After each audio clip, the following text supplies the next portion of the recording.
والصلاة والسلام على خاتم الأنبياء سيدنا وحبيبنا محمد المصطفى وعلى آله المجتبى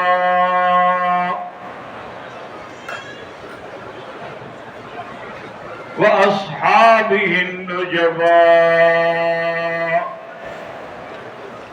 اللهم صل على سيدنا محمد النبي الأمي الهاشمي وعلى آله وأصحابه نجوم الهدى. أما بعد فقد قال الله تبارك وتعالى في القرآن المجيد والفرقان الحميد: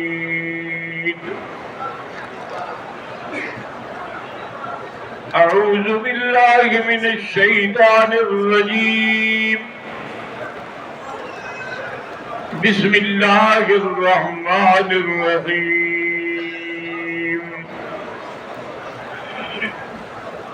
والضحى والليل إذا سجى ما ودعك ربك وما قلى وللآخرة خير لك من الأولى. صدق الله العلي العظيم وصدق رسوله النبي الكريم ونحن على ذلك لمن الشاهدين ومن الشاكرين والحمد لله رب العالمين.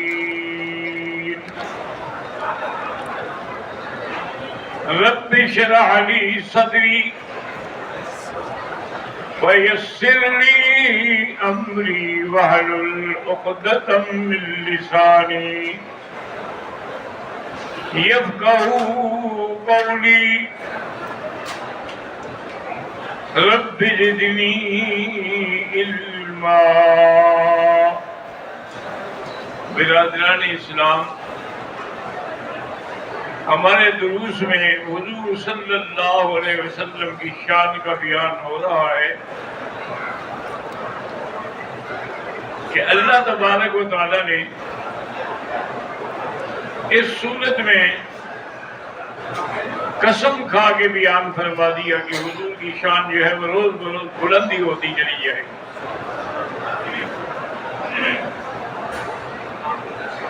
عبداللہ ابن سلام یہودیوں کے ایک بہت بڑے عالم تھے،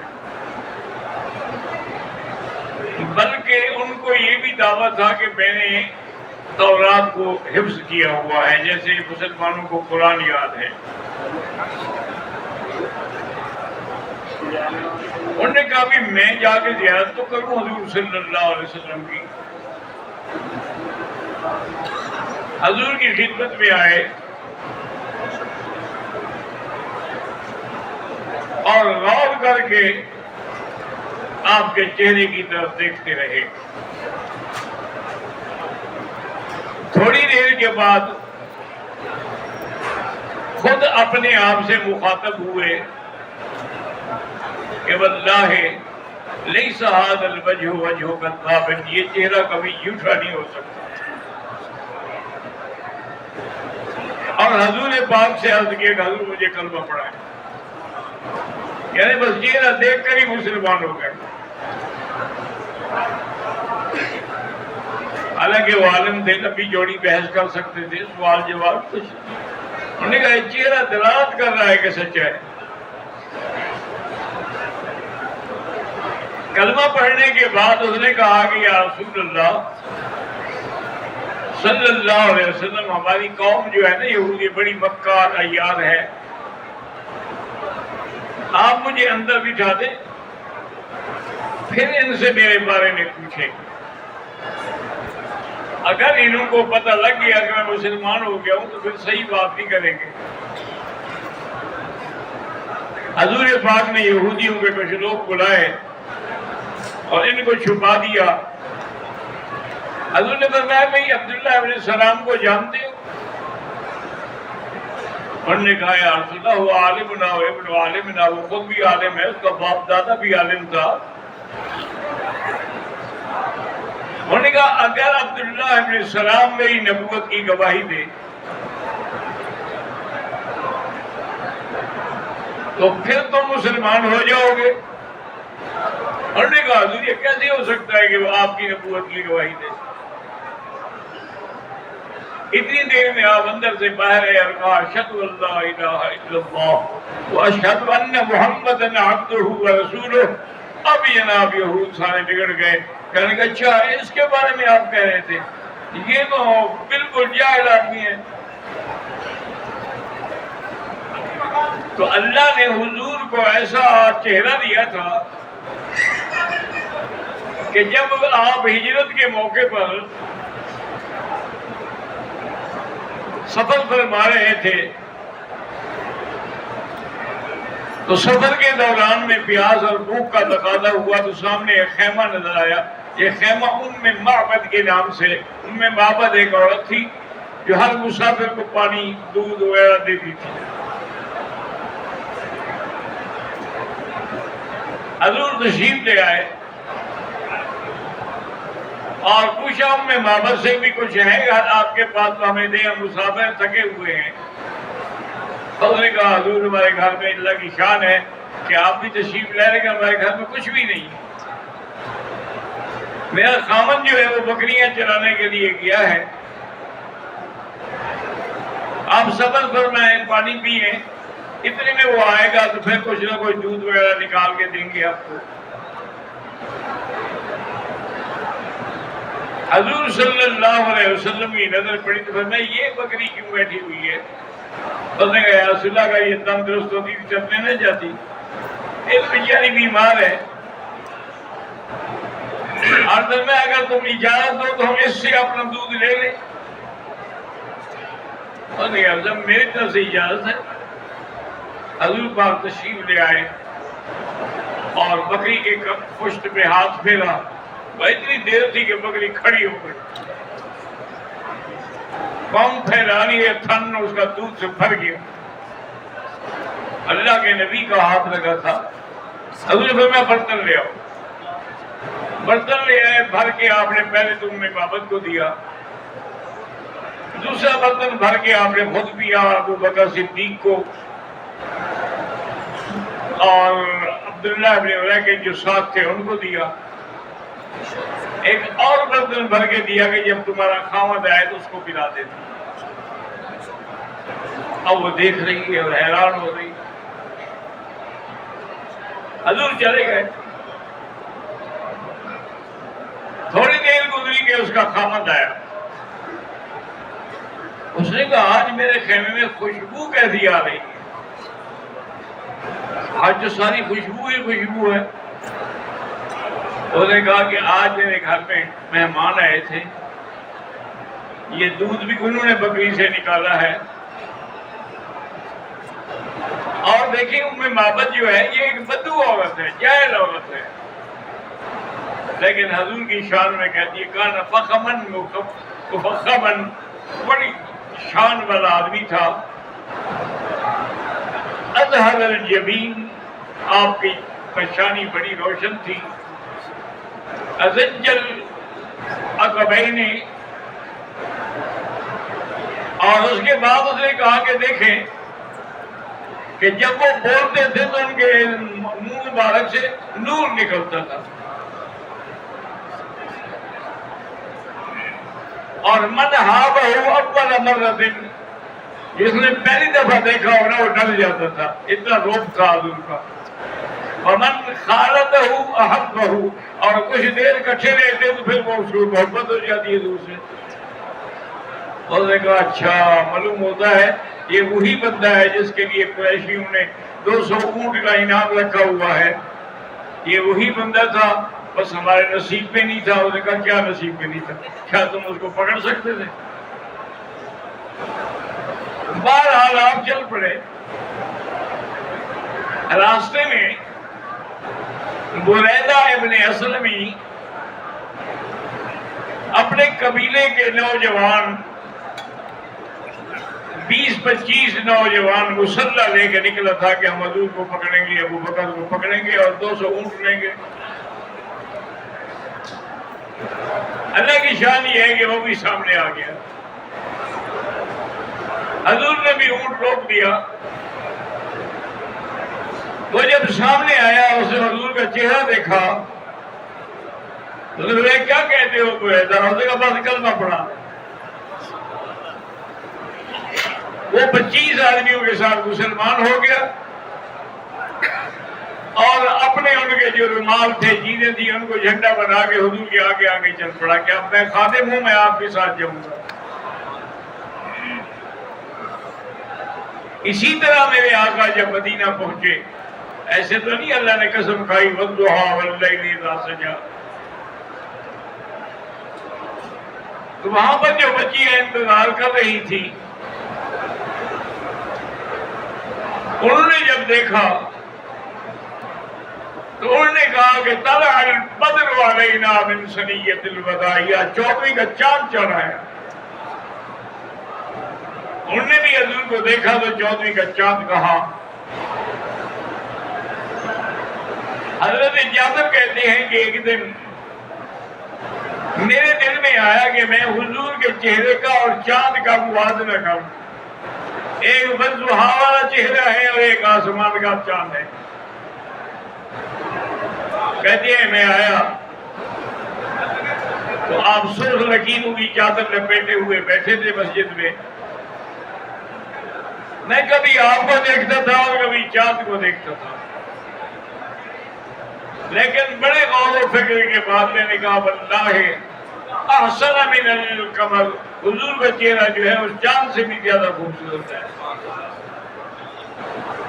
اس لیے کسی شاعر نے کہا تھا جی کہ چاند سے تشبیہ دینا یہ بھی کیا انصاف ہے، اس کے منہ پہ چھائیاں، احمد کا چہرہ صاف ہے۔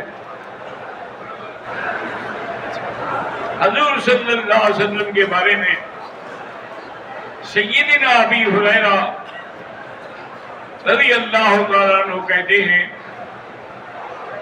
کہ میں نے حضور صلی اللہ علیہ وسلم کے چہرے کو دیکھا کأن القمر تجری فی وجہہ، گویا کہ چاند آپ کے چہرے پہ دوڑ رہا۔ اور حضرت حسان رضی اللہ تعالیٰ عنہ بڑے شاعر تھے، ایک دن وہ حضور کے سامنے آئے، غور سے دیکھا اور کہا وَأَحْسَنُ مِنْكَ لَمْ تَرَ قَطُّ عَيْنِي وَأَجْمَلُ مِنْكَ لَمْ تَلِدِ النِّسَاءُ۔ محمد مصطفیٰ، آپ جیسا خوبصورت کسی آنکھ نے نہیں دیکھا،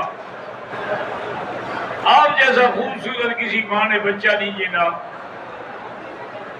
خُلِقْتَ مُبَرَّأً مِنْ كُلِّ عَيْبٍ كَأَنَّكَ قَدْ خُلِقْتَ كَمَا تَشَاءُ، آپ ایسا پیدا ہوئے جیسے آپ میں کوئی عیب ہی نہیں ہے، معلوم ہوتا ہے جیسے آپ کے منشے پر آپ کو بنایا گیا ہے۔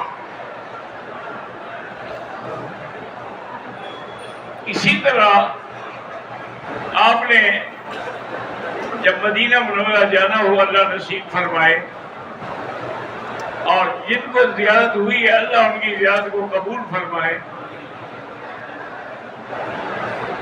ابھی بھی ان یادیوں مبارک کو لکھا ہوا ہے کہ نفس الفداء لقبر انت ساکن، میرے محبوب تیری قبر پہ میری جان قربان جس میں آپ ہیں۔ فیہ الجود و فیہ العفاف والکرم، وہ تو ایسے ہے جیسے جود اور سخا اور سب کچھ اسی قبر میں ہے۔ تو حضور صلی اللہ علیہ وآلہ آلہ وصحابہ وسلم تسلیما کثیرا کثیرا، یعنی جس نے بھی حضور کا جمال دیکھا ہے، حضور کا کمال دیکھا ہے، اللہ تبارک و تعالیٰ کی شان ہے، اس کو یہ تو تسلیم کرنا پڑا کہ آپ اللہ کے سچے نبی ہیں۔ آپ دیکھیں کہ سب سے پہلے خطبہ دینے والے، توحید کی دعوت دینے والے حضرت ابو بکر ہیں۔ حضرت ابو بکر نے کسی مطاف کی جگہ میں آ کر قریش کو پکارا اور دعوت توحید دی، وہ ظالم اٹھے اور مارنے لگ گئے حتیٰ کہ ابو بکر بے ہوش ہو گئے۔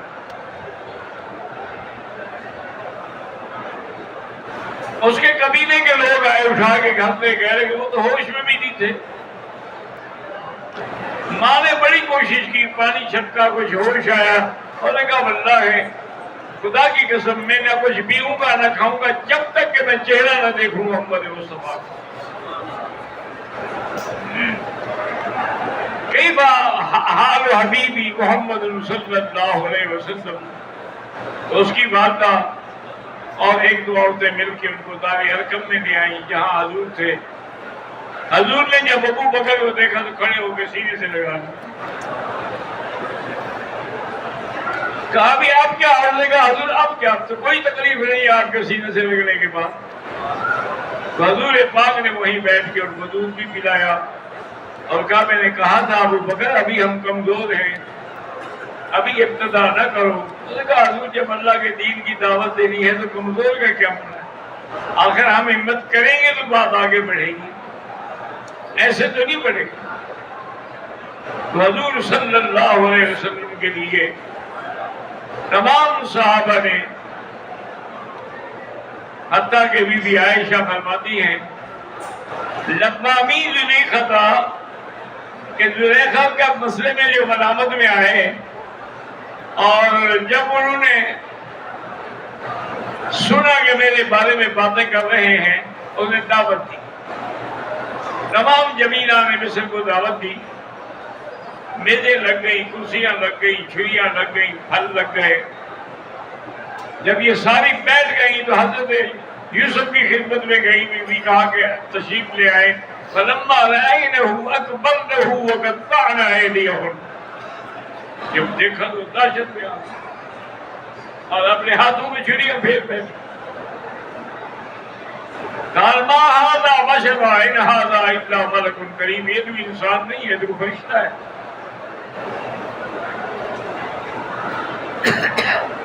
تو بی بی زلیخا نے بھی کہا کہ یہ وہ بندہ ہے جس کے بارے میں تم مجھ پہ تہمت لگاتی ہو۔ میں نے اس کو جال میں پکڑنا چاہا لیکن میرے جال میں نہیں آیا، لیکن اگر اس نے میری بات نہ مانی تو میں اس کی زندگی ساری جیل میں گزرواؤں گی۔ حضرت یوسف نے دعا مانگی یا اللہ ان کی صحبت سے تو مجھے وہ جیل کی زندگی بہتر۔ تو اب بھی عائشہ یہ کہتی ہے کہ مصر کی حسینوں نے، مصر کی عورتوں نے جمال یوسف دیکھنے کے بعد ہاتھ کاٹ ڈالے۔ واللہ لو رأینا جمال محمد لقطعن قلوبہن، خدا کی قسم اگر میرے مدنی محمد کا جمال دیکھتی تو دلوں پہ چھریاں پھیر۔ حضور پاک صلی اللہ علیہ وسلم کے جمال، اسی لیے میں نے عرض کیا تھا نا جی کہ محبت کے لیے تین چیزیں ہوتی ہیں، جمال، کمال اور نمال۔ اللہ پاک ہمیں آپ کے ان تینوں مقامات کے سمجھنے کی توفیق عطا فرمائے۔